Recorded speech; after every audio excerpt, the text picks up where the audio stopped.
All right, folks. I don't want to sound bearish. I don't want to sound a shield, but this is something we need to talk about. We talk about the good. We also talk about the ugly.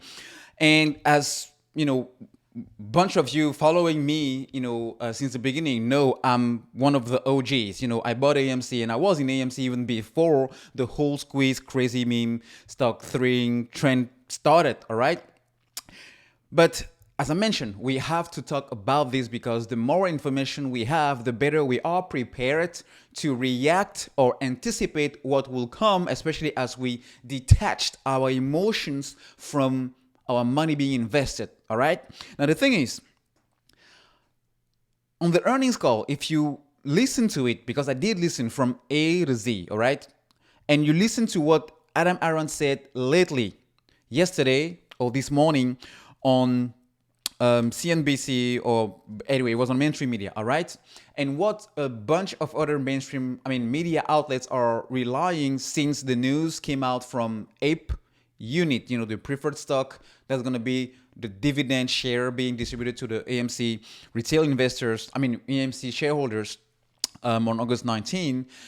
Actually, this is a pretty genius way. We talked about this here many times, but it's a pretty genius way for the company not to dilute. No, not dilute. Let me rephrase.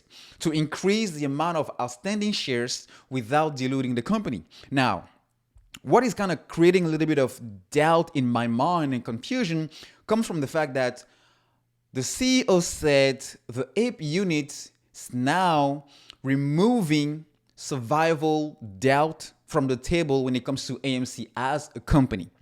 In other words, what it means is they are using APE. If you take Adam Aron's, the CEO, words, they're using APE as a way to raise capital that will be used either to invest in the company, definitely pay a lot more the debt, or wipe out the entire amount of debt they have in a very short amount of time, which obviously is a very good thing for the company. Now, based on this, some people like Al from Boston think the squeeze will happen next year because of that happening, but I don't necessarily think about, I'm not necessarily agreeing with that in terms of timeline, but as I can't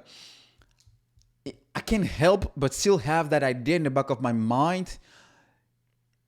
Like, if they have the ability to sell APE units, all right, to sell the APE stock in order to raise money, because right now we're going to have 520 million shares being released in the market when it comes to APE stock.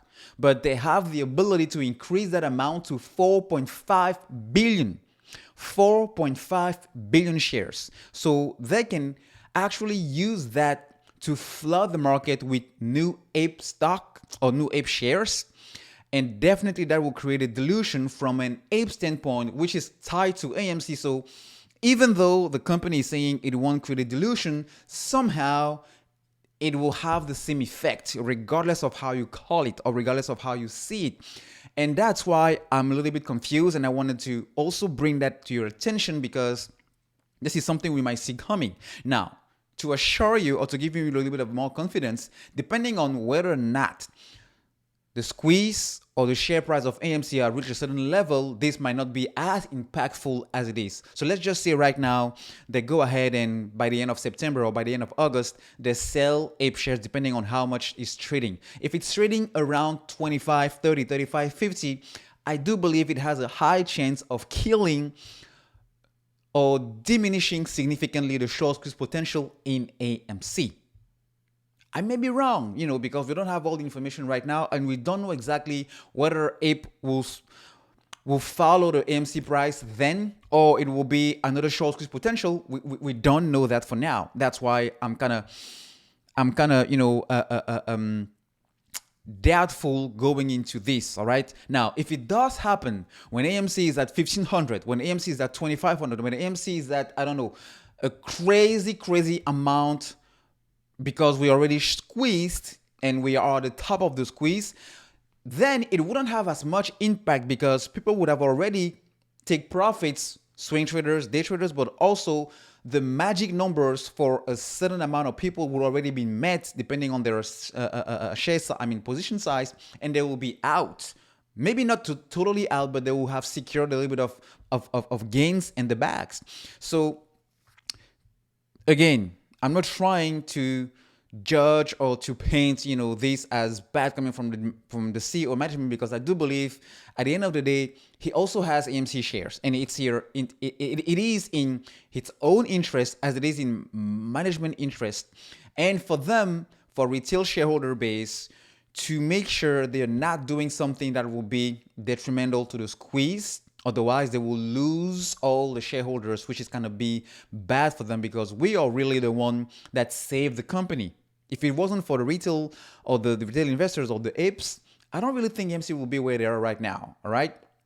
It would have taken them, a lot more longer in terms of timeline to reach where they are. But that's why I think if I was the CEO, and if I was Adam Aron's shoes, I would have done the exact same thing, because it will be stupid as a CEO and management not to profit from this whole situation, because man, let's face it, everybody has to eat, right? Everybody has to profit from this one way or another. So it is what it is, but we do have to be careful how we approach it, because it may not be as good for us depending on the timeline when the squeeze will be there, or the price where AMC is trading at or April trading at, but it is there. So I want you to be aware of it, because when we are aware, it gives us that sense of proactiveness, but also our emotions will not let us react in a stupid manner,